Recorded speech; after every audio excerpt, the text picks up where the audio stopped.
ओम भगवते वासुदेवाय नमः। प्राचीन काल में एक ब्राह्मण रहता था।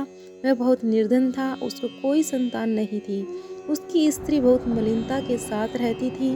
वह स्नान न करती, किसी देवता का पूजन नहीं करती। इससे ब्राह्मण देवता बड़े दुखी थे। बेचारे बहुत कुछ कहते, किंतु उसका कुछ परिणाम ना निकला। भगवान की कृपा से ब्राह्मण की स्त्री के कन्या रूपी रतन पैदा हुआ और कन्या बड़ी होने पर प्रातः स्नान करके भगवान विष्णु का जाप व बृहस्पतिवार का व्रत करने लगी। अपने पूजन पाठ को समाप्त करके विद्यालय जाती तो अपनी मुट्ठी में जौ भर के ले जाती और पाठशाला के मार्ग में डालती जाती।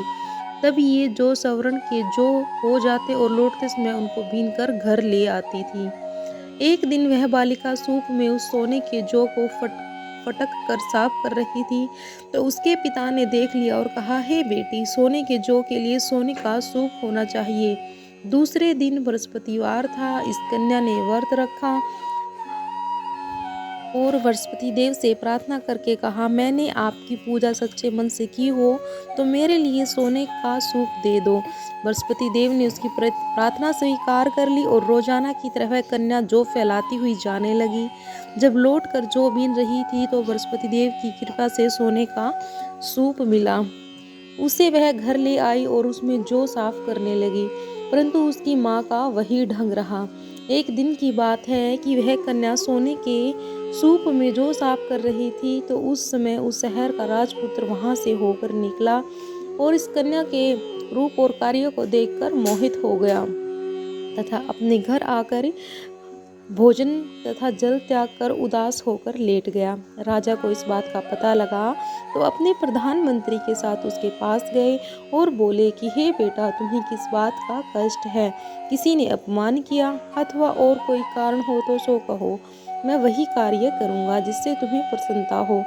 अपने पिता की राजकुमार ने बातें सुनी तो वह बोला, मुझे आपकी कृपा से किसी बात का दुख नहीं है। किसी ने मेरा अपमान नहीं किया, परंतु मैं उस लड़की से विवाह करना चाहता हूँ जो सोने के सूप में जौ साफ कर रही थी। यह सुनकर राजा आश्चर्य में पड़ गया और बोला, हे बेटा, इस तरह की कन्या का पता तुम ही लगाओ, मैं उसके साथ तेरा विवाह अवश्य ही करवा दूंगा।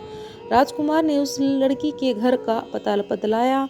तब मंत्री उस लड़की के घर गए और ब्राह्मण देवता को सभी हाल बतलाया तो ब्राह्मण देवता राजकुमार के साथ अपनी कन्या का विवाह करने के लिए तैयार हो गए तथा विधि विधान से के अनुसार ब्राह्मण की कन्या का विवाह राजकुमार से हो गया। तो कन्या के घर से जाते ही पहले की भांति उस ब्राह्मण देवता के घर में गरीबी का निवास हो गया। अब भोजन के लिए भी अन्न बड़ी मुश्किल से मिलता। तो एक दिन दुखी होकर ब्राह्मण देवता अपनी पुत्री के पास गए। बेटी ने पिता की दुखी अवस्था को देखकर और अपनी माँ का हाल पूछा। तब ब्राह्मण ने सभी हाल कहा।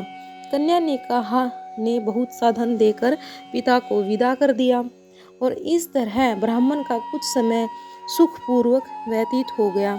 फिर अपनी कन्या के यहाँ गया और सारा हाल कहा तो लड़की बोली, हे पिताजी, आप माता जी को यहाँ लिवा लाओ, मैं उसे विधि बता दूंगी जिससे गरीबी दूर हो जाए। वह ब्राह्मण देवता अपनी स्त्री को साथ लेकर पहुँचे तो अपनी माँ को समझाने लगी, हे माँ, तुम प्रातः काल उठा करो और स्नान आदि करके विष्णु भगवान का पूजन करो, तब सब दरिद्रता दूर हो जाएगी। परंतु उसकी माँ ने एक भी बात नहीं मानी और प्रातःकाल उठकर अपनी पुत्री के बच्चों को झूठन को खा लिया। इससे उसकी पुत्री को भी बहुत गुस्सा आया और एक रात कोठरी से सभी सामान निकाल दिया और अपनी माँ को उसमें बंद कर दिया। प्रातःकाल उसे निकाला और स्नान आदि करा के पाठ करवाया तो उसकी माँ की बुद्धि ठीक हो गई और फिर प्रत्येक बृहस्पतिवार को व्रत रखने लगी। इस व्रत के प्रभाव से उसके माँ बाप बहुत ही धनवान और पुत्रवान हो गए और बृहस्पति जी के प्रभाव से इस लोक के सुख भोग कर स्वर्ग को प्राप्त हो गए।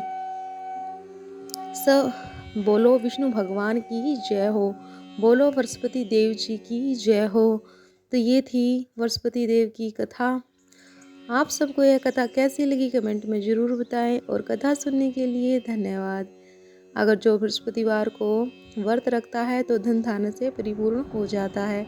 तो फिर से बोलिए विष्णु भगवान की जय हो। ओम भगवते वासुदेवाय नमः।